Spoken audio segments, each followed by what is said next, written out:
اچھا اب ڈاکٹر معین نظامی صاحب جی، آپ ظاہر ہے چونکہ اولادوں میں سے ہیں اور بات وہ یہ ہے کہ جو جد کے بارے میں اولادیں بات کرتی ہیں ایک ظاہر ہے اس میں دل کی کیفیت تو ہوتی ہے، جی ہاں، لیکن جب دنیا ان کا احترام کرنے لگے تو پھر کیفیت بڑی دوسری ہو جاتی ہے۔ شکر ان کی تعلیم و تربیت کا سلسلہ ظاہر ہے میں چاہتا ہوں اسی ربط میں کہ تھوڑا سا خاندانی حوالوں سے بھی بات ہو جائے اور ساتھ ساتھ تعلیم و تربیت بھی جو ہے۔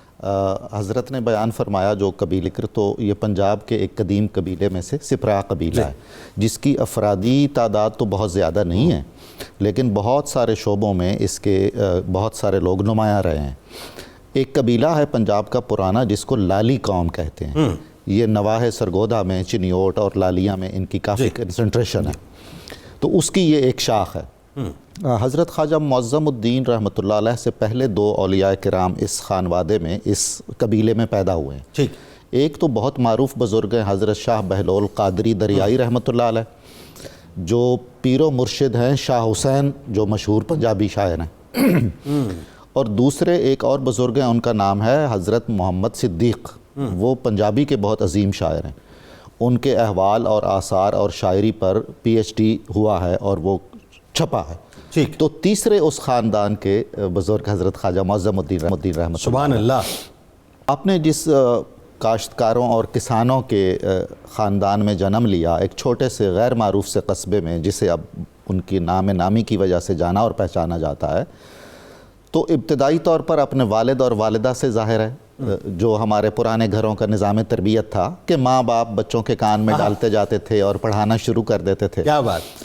اور یقیناً انہیں یہ احساس ہوا ہوگا کہ یہ بچہ مختلف ہے اور منفرد ہے۔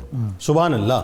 ایک مسئلہ اور بھی ہے کہ آپ کے شیخ میں اور آپ کے احوال میں بھی قبیلے کے اعتبار سے اور انداز تعلیم و تربیت کے اعتبار سے بھی کافی مشابہتیں ملتی ہیں۔ اچھا ماشاء اللہ۔ حضرت خواجہ شمس الدین سیالوی رحمۃ اللہ علیہ جو آپ کے شیخ ہیں، ان کی ابتدائی تعلیم و تربیت میں بھی ان کے ماموں کا عمل دخل بہت تھا۔ ایگزیکٹلی اسی طرح اللہ نے انتظام فرمایا کہ حضرت خواجہ معظم الدین کو بھی اپنے والد کے بعد جو جلد وفات پا گئے، اپنے ماموں کی سرپرستی حاصل ہوئی۔ ان کے ماموں حضرت میاں محمد امین سپرا رحمۃ اللہ علیہ، وہ بھی سیال شریفی میں مرید تھے اور کثرت سے آتے جاتے تھے۔ یہ بھی ایک نظام قدرت ہے نا جی۔ بالکل صحیح۔ رسول اللہ صلی اللہ علیہ وآلہ وسلم نے فرمایا ہے کہ اللہ تعالیٰ کے کچھ فرشتے ہیں، جو نیکی کا فرشتہ ہے وہ نیک لوگوں کو نیک لوگوں کی طرف رہنمائی کرتا ہے۔ سبحان اللہ، سبحان اللہ، کیا بات ہے۔ اور جو بدی کے فرشتے ہیں جو متعین ہیں، اس پہ ظاہر ہے ان کو بدی کے فرشتے تو سوء ادب ہے کہنا، لیکن ظاہر ہے ان کی ڈیوٹی ہے۔ جو بدکار لوگ ہیں، جن کے لیے ان کے لیے وہ ایک رستہ بنا دیتے ہیں۔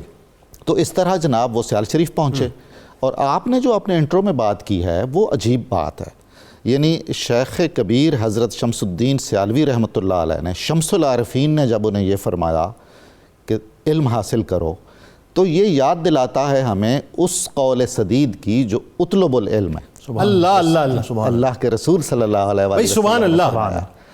اور پھر ایک نوجوان ہے نوخیز، 13 سال کی عمر کیا ہوتی ہے حضور؟ کچھ بھی نہیں۔ آج تو 23 سال کے بچوں کو نہیں معلوم کہ انہوں نے مستقبل میں کیا کرنا ہے، بالکل ٹھیک بات، اور کیا آؤٹ لائن ہے ان کی فیوچر لائف کی، کیریئر کی۔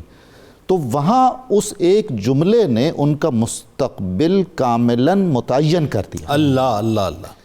اب دیکھ لیجئے کہ جو مشائخ چشت ہیں، ان کا پورا اس پر زور ہے، اور ان کا سارا نظام تربیت ہی یہ ہے کہ ایک جامع الصفات صوفی وہ ہے جس میں علم ہے اور عشق ہے اور عمل ہے۔ واہ! تو شیخ طریقت نے پہلے زینے پہ تو اس وقت چڑھا دیا جب عمر 13 سال تھی کہ بیٹا یہ زینہ ہے، علم کا اس پہ چلنا ہے، اور پھر واپس آؤ گے تو اگلے زینوں کی بھی سبحان اللہ سیر کروائیں، یعنی پلانٹیشن مضبوط ہو جائے۔ جی ہاں بالکل۔ اس کے بعد ظاہر ہے آپ بمبئی گئے، بلکہ آپ کے معاصر مورخین نے رامپور بھی لکھا ہے۔ رامپور اس لیے اہم ہے کہ رامپور میں جو ائمہ منطق و فلسفہ تھے، علوم معقول کا مرکز تھا رامپور۔ مجھے قیاس ہے کہ اگرچہ ہماری کتابوں میں ذکر نہیں ہے دلی کا، آپ کی تحصیل علم کا دلی میں، لیکن دلی بہت اہم ہے اس لیے کہ وہاں چشتی خلفاء موجود تھے۔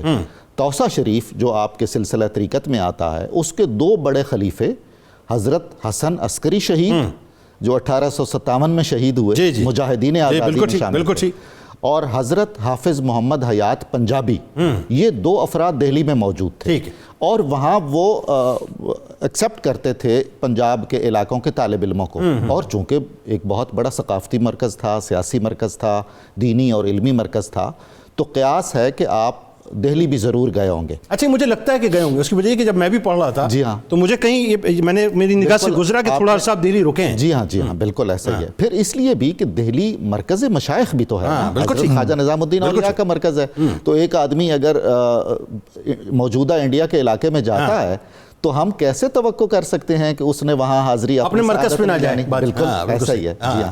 تو بمبئی اور کلکتہ سے ہوتے ہوئے بمبئی میں آپ نے زیادہ وقت گزارا، اسی طرح لاہور میں بھی کچھ عرصہ آپ نے وقت گزارا ہے۔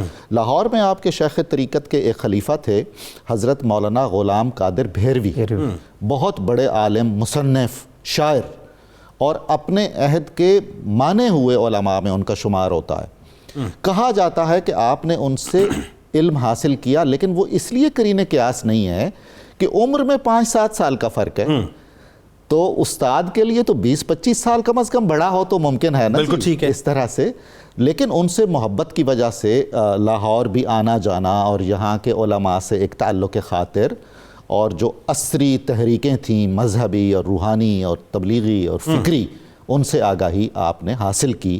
یوں آپ کے تعلیم و تربیت کی، ظاہری تعلیم و تربیت کی تکمیل کی، اور 18 برس لگے اس میں۔ آپ دیکھ لیجئے کہ دور جدید میں اب ورلڈ لیول پر 18 ایئرز ایجوکیشن کہا جاتا ہے، بالکل ٹھیک، یعنی جو انٹری ہے علم کی دنیا میں، فارغ التحصیل ہونے کا مطلب نہیں کہ آپ علم سے فارغ ہو گئے، بالکل ٹھیک ہے، اس کا مطلب یہ ہے کہ اب آپ حصول علم کے لیے اور تجزیہ علم کے لیے اور تحقیق علم کے لیے اہل ہو گئے ہیں۔ بالکل ایسا 18 برس آپ نے اس میں صرف کیے۔